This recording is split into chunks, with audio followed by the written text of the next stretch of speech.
Selamat malam bagi kita semua. Puji syukur kita ucapkan kepada Tuhan bahwasanya atas berkat dan anugerah yang telah Tuhan berikan kepada kita.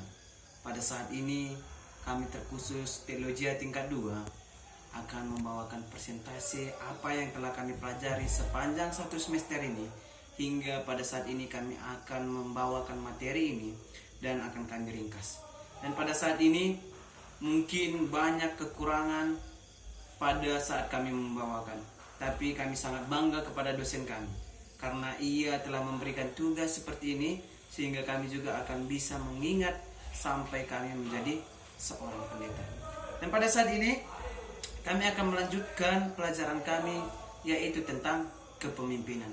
Ketika kita berbicara tentang kepemimpinan, maka setiap manusia pengen menjadi seorang pemimpin. Ketika kita juga menjadi seorang pemimpin, itu adalah bukan tanggung jawab yang sangat gampang, tetapi itu adalah suatu resiko atau tanggung jawab yang sangat besar. Pada saat ini kita akan ada beberapa suatu materi yang akan kami bawakan. Ada 3 peran penting yang di dalam tentang kepemimpinan. Peran pertama yaitu peran tradisional. Kalau kita berbicara tentang tradisional, mungkin ini mencakup paut dengan lingkungan kita. Selama beberapa abad, orang-orang melihat peran pendeta sebagai pelayan, pemberi perhatian yang melakukan beberapa hal. Yang pertama, yaitu mengajar dan mengkhotbahkan Alkitab. Tidak terlepas dari seorang pemimpin, terkhusus kita akan menjadi seorang pemimpin bagi kami, yaitu menjadi seorang pendeta, maka kami akan mengajar dan berkhotbah.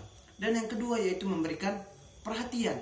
Melalui apa kami akan memberikan perhatian ketika kami menjadi seorang pemimpin, ketika kita menjadi seorang pemimpin? Yang pertama yaitu perlawatan. Kita melakukan perlawatan ketika mereka sangat membutuhkan akan doa-doa kita. Dan yang kedua yaitu konseling. Kita bisa saling bertukar pikiran, kita bisa saling berhibur satu sama lain, dan kita bisa memenuhi kebutuhan orang lain. Ketika kita memiliki baju 2, maka kita akan memberikan kepada mereka 1. Dan banyak lagi hal-hal apa yang bisa menyebabkan peran tradisional itu terjadi. Dan peran kedua yaitu peran kontemporer.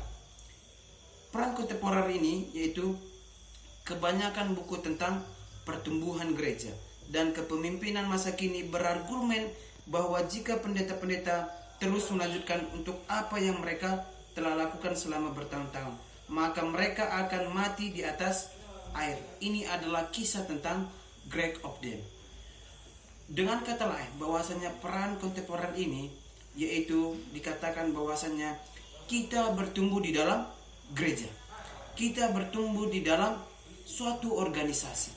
Maka pada saat ini juga perlu kita perhatikan bahwasanya ketika kita menjadi seorang pemimpin, kita harus bisa bergaul dengan sesama kita, bukan hanya di luar gereja tetapi juga di dalam gereja. Dan yang peran terakhir yaitu peran Alkitabiah atau pendeta.